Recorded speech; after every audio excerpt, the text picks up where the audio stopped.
இது ஃபர்ஸ்ட் மலேசியாவின் செய்திகள் உங்களுக்காக.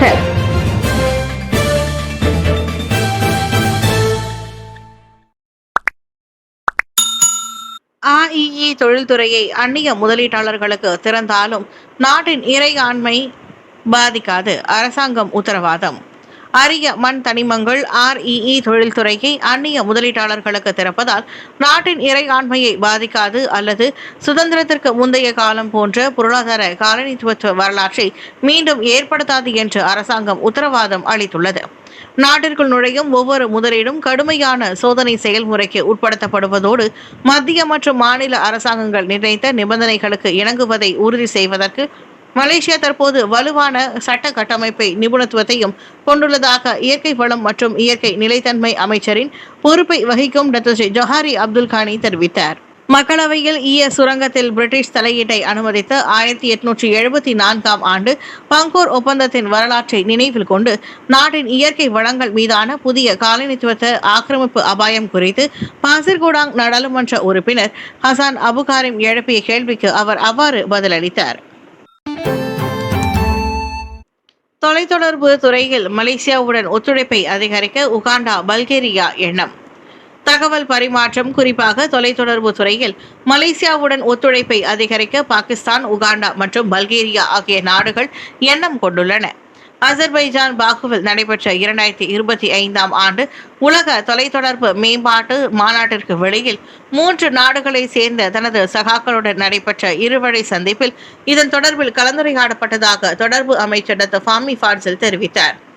அதில் உகாண்டாவின் தகவல் மற்றும் தொடர்பு தொழில்நுட்பமும் தேசிய வழிகாட்டுதலுக்குமான அமைச்சர் காட்ஃப்ரே பாலுகு கம்யாங்கா கிமி உடனான சந்திப்பில் அமைச்சர்களுக்கு இடையிலான தகவல் பரிமாற்றத்திற்கான ஒத்துழைப்பை பற்றி கலந்துரையாடல் நடைபெற்றதாக டாக்டர் ஃபாமி கூறினார்.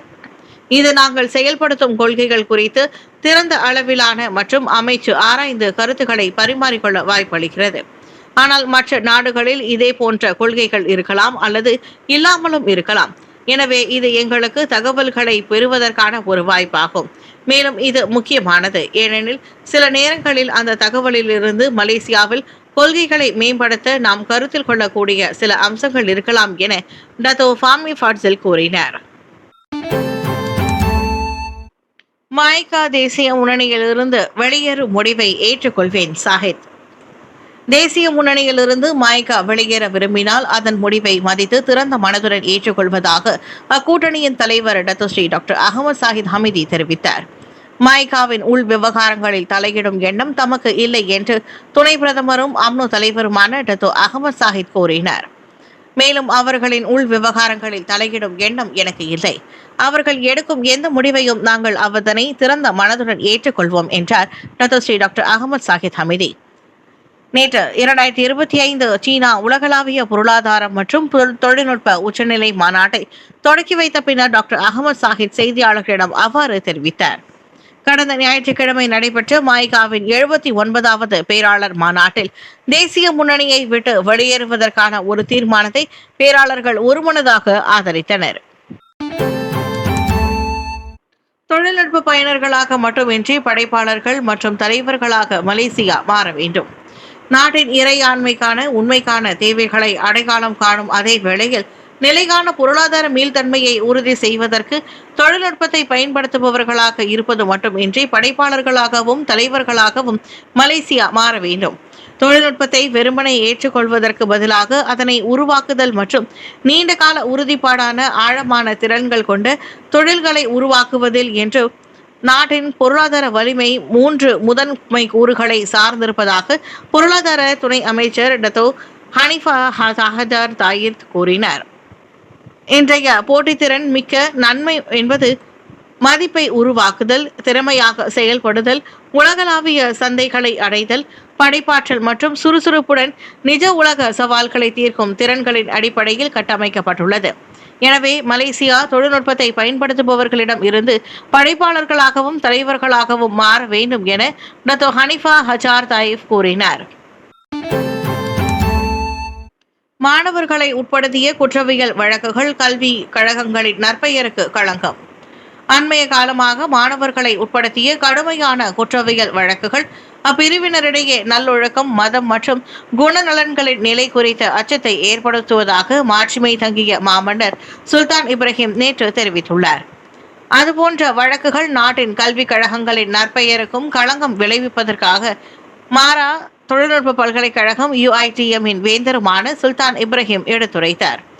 பள்ளிகளுக்கு கல்விக் கழகங்களும் மனிதநேயம், ஒழுக்கம் மற்றும் உணர்ச்சி கட்டுப்பாடு போன்ற அம்சங்களை வலியுறுத்துவது மற்றும் சட்ட விழிப்புணர்வை ஏற்படுத்துவதும் கல்வி புரட்சிக்கு மேற்கொள்ள வேண்டும் என்றும் சுல்தான் இப்ராஹிம் வலியுறுத்தினார். அப்பிரச்சனையை கையாளும் முயற்சிகள் வகுப்பறைக்கு அப்பாற்பட்ட ஒரு சமூக பொறுப்பாகும் என்றும் மாமன்னர் குறிப்பிட்டார். கல்வியும் நல்லொழுக்க சீர்திருத்தமும் வளாகத்திலோ அல்லது வகுப்பறையிலோ மட்டுமல்ல, அன்றாட வாழ்க்கையில் வீட்டிலிருந்தே தொடங்க வேண்டும். ஒவ்வொரு மனிதனுக்கும் வீடுதான் முதல் சமய பள்ளியாகும். நம் குழந்தைகள் சிறு வயதிலிருந்தே உன்னதமான நற்பண்புகள், கட்டொழுங்கு மற்றும் சமூகத்திற்கான பொறுப்பு ஆகியவற்றை பயிலும் இடம் அதுவாகும். ஆல்பினிசம் பற்றிய விழிப்புணர்வும் மருத்துவ ஆலோசனைகளும். உலகில் சுமார் 18,000 முதல் 20,000 பேர் வரையில் ஒருவருக்கு ஆல்பினிசம் எனப்படும் தோல், கண் மற்றும் முடி சார்ந்த நிறம் மாறும் நோயால் பாதிக்கப்படுவதாக மனித உரிமைகளுக்கான ஐக்கிய நாடுகளின் உயர் ஆணையர் அலுவலகம் OHCHR புள்ளி விவரங்கள் காட்டுகின்றன. மக்கள் மத்தியில் மரபு வழியாக ஒருவருக்கு ஏற்படும் இந்நோயை ஆபத்தான நோயாக நினைத்து பலரும் குழம்பிக் கொள்கின்றனர். அவர்கள் மத்தியில் நிலவும் இதன் தொடர்பான தவறான புரிதலை நீக்கவும், ஆல்பினிசம் என்றால் என்ன, தோல் மற்றும் பார்வை பராமரிப்பில் எதற்கெல்லாம் கவனம் செலுத்த வேண்டும் என்பது குறித்து விளக்குகிறார் மகப்பேறு ஆலோசகர் நிபுணர் டாக்டர் கண்ணப்பன் பழனியப்பன்.